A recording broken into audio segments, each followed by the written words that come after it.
والدین اور میری پیاری بہنوں، السلام علیکم ورحمۃ اللہ وبرکاتہ۔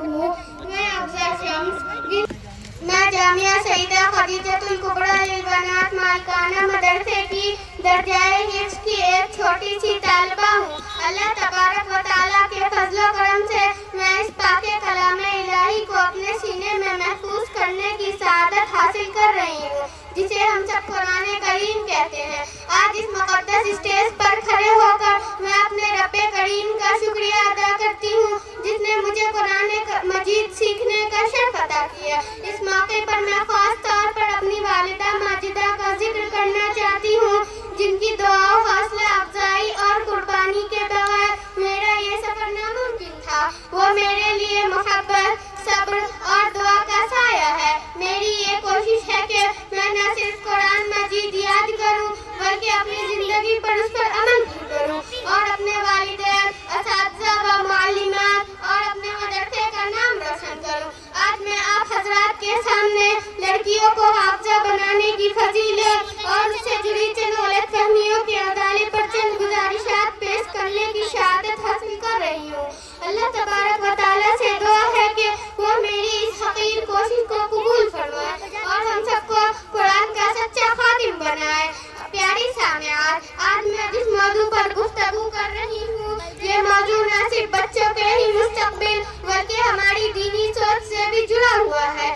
آج کے زمانے میں ایک عام بات سننے میں آتی ہے کہ لڑکیاں اگر حافظہ بن بھی جائے تو بعد میں بھول جاتی ہے، دہرانا گناہ ہوتا ہے۔ یہ جملہ نہ صرف بچوں کے حوصلے توڑتا ہے بلکہ قرآن جیسی عظیم نعمت سے دور کرنے کا سبب بھی بنتا ہے۔ معزز حاضرین، سب سے پہلے یہ بات ذہن نشین کر لیجئے کہ قرآن کا حفظ کرنا گناہ نہیں، عظیم عبادت ہے، اور عبادت کا اجر محنت اور اخلاص پر ہوتا ہے، نہ کہ اس بات پر کہ انسان پوری زندگی ایک ہی درجے پر رہے۔ کیا ہم یہ نہیں دیکھتے کہ کسی نے قرآن مجید پڑھا پھر کچھ بھول گیا، کسی نے حدیث شریف یاد کی پھر کمزور ہو گیا، کسی نے علم سیکھا پھر حالات بدل گئے؟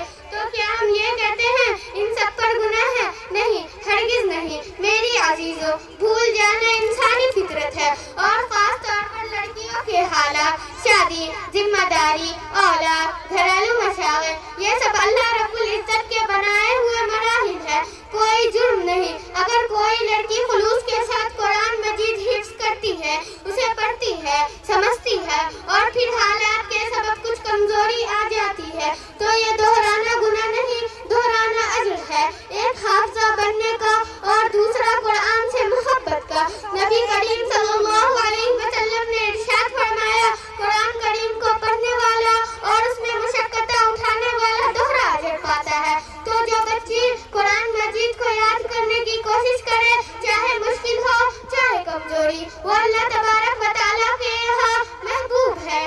اب آئیے والدین کے لیے خوشخبری کی طرف۔ میرے محترم والدین، جب آپ اپنی بیٹی کو حافظہ بنانے کی نیت سے مدرسے بھیجتے ہیں، اس کی محنت، اس کے آنسو، اس کی تلاوت، اللہ رب العزت کے یہاں سب کچھ محفوظ ہے۔ قیامت کے دن حافظ قرآن کے والدین کو نور کا تاج پہنایا جائے گا، اور یہ تاج اس وقت نہیں چھینا جائے گا کہ وہ تمہاری بیٹی نے کچھ بھلا دیا، بلکہ یہ تاج اس نیت پر ملے گا کہ تم نے اپنی بچی کو قرآن سے جوڑا تھا۔ سوچئے، کیا ہم صرف اس خوف سے کہ کہیں بچی کمزور نہیں ہو جائے اسے قرآن مجید سے دور کرتے، تو کیا یہ قرآن مجید سے محرومی نہیں؟ کیا یہ اللہ کے کلام پر بدگمانی نہیں؟ معزز سامعین و سامعات اور عزیز بہنوں، ہمیں یہ سوچ بدلنی چاہیے۔ لڑکیاں بھی قرآن کریم کی امین ہیں، ان کے سینے بھی اللہ رب العزت کے نور کے قابل ہے۔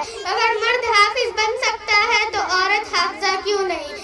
آئیے عزم کریں کہ ہم اپنی لڑکیوں کو قرآن سکھائیں گے، انہیں حافظہ بنانے سے نہیں روکیں گے، اور بھول جانے کے خوف سے اللہ کے کلام سے دور نہیں کریں گے، بلکہ قرآن کے سائے میں پروان چڑھائیں گے۔ یہی قرآن ہے جو نسلوں کو سنوارتا ہے، یہی قرآن ہے جو نسلوں کو سنوارتا ہے، یہی وہ نور ہے جو مقدر جگمگاتا ہے۔ جو بیٹی کو دے دے قرآن کی پہچان، جو بیٹی کو